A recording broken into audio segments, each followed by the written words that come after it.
Welcome back. Now, as customary on Wednesdays, we have financial discussions, and today we continue our consumer education series on the Financial Institutions and Markets Act, Act number 2 of 2021, commonly known as FIMA. This important legislation regulates Namibia's non-banking financial sector under the supervision of the Namibian Financial Institution Supervisory Authority, known as NAMFISA. Our focus today is Chapter 9 of FIMA, which deals with property held in trust. Now, this chapter is critical for consumer protection as it regulates how financial institutions must safeguard money and assets that belong to clients but are held by institutions on their behalf. It ensures that consumers' funds are protected, properly managed, and not misused. To help us unpack what this Chapter 9 means for consumers, investors, and financial institutions, we are joined by NAMFISA's consumer education specialist, Junias Erasmus. Good morning, sir, and thank you so much for making time to speak to us this morning. A very good morning, sir. Thank you very much for having me once again. Let's talk about what does Chapter 9 of the FIMA Act deal with? Well, thank you once again, and a very good morning to all the viewers, all the consumers throughout the country. So, Chapter 9 of the Financial Institutions and Market Act, the Act number 2 of 2021 that is commonly known as FIMA, so regulates property held in trust by financial institutions. So this refers to money, investments, or other assets that belongs to consumers or clients but are held by institutions on their behalf, such as clients' funds held by investment managers, insurers, retirement funds, administrators, or other non-banking financial institutions. So the purpose of this chapter is to ensure that such property is properly safeguarded, separately managed, and legally protected.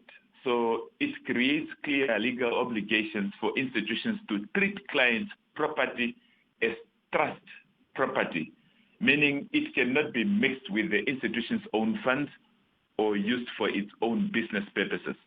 So this framework actually strengthens consumer protection and trust in the financial system, particularly in the non-banking financial sector.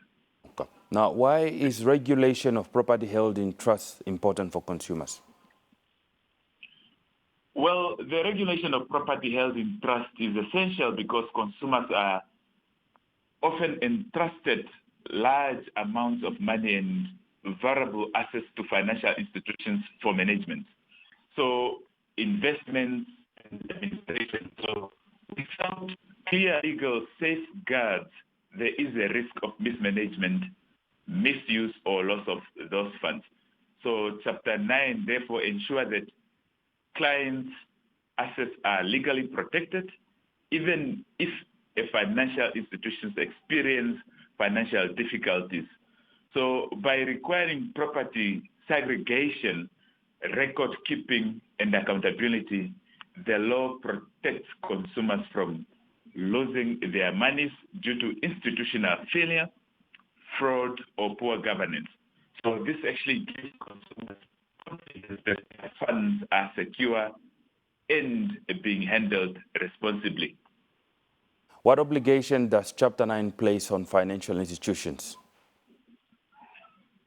Well, Chapter 9 of FIMA places strict legal duties on financial institutions that hold property in trust.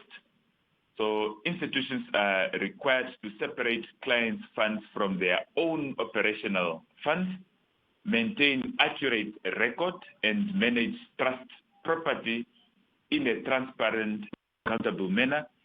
So they must ensure that trust properties is used only for the benefit of the rightful owners and not for the business operations, investment, or liabilities of the institution itself.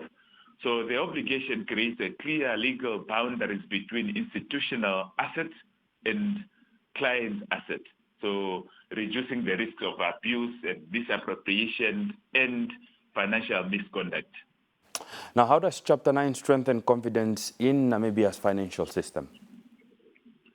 Thank you very much. So by clearly regulating how property held in trust must be managed, so Chapter 9 strengthens public confidence and system-wide trust in the whole country, non-banking financial sector. So consumers are more likely to engage with financial services when they know their money and assets are legally protected. So this legal certainty improves investors' confidence, promotes ethical conduct, and support financial stability. So strong trust frameworks are essential for Hague's financial system. And of course, Chapter 9 plays a vital role in ensuring that Namibia's financial sector operates with integrity, transparency, and accountability. Now, what should consumers know and do regarding their properties that are held in a trust? Well, consumers should understand that when they place money or assets with a financial institution, those funds must be legally protected as trust property under FIMA. So consumers have the right to ask institutions how their funds are held, how they are protected, and what safeguards are in place. So it is important for consumers to deal only with regulated institutions under NAMFISA. So to keep records of transactions and to stay informed about their financial rights. So awareness and knowledge are key tools in protecting oneself financially. So that is the reason why we're really encouraging all consumers to make sure that they fall within the regulated institutions. Mr. Erasmus, any last words before we let you go?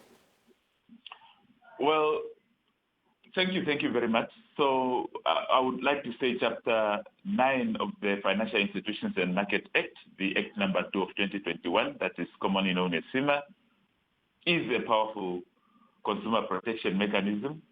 It ensures that property held in trust is safeguarded, properly managed, and legally protected, reinforcing trust in Namibia's financial system. So my message to consumers out there is to say your money matters. So your rights matters, and the law exists to protect you as a consumer. So engage only with regulated institutions, ask questions, and stay informed.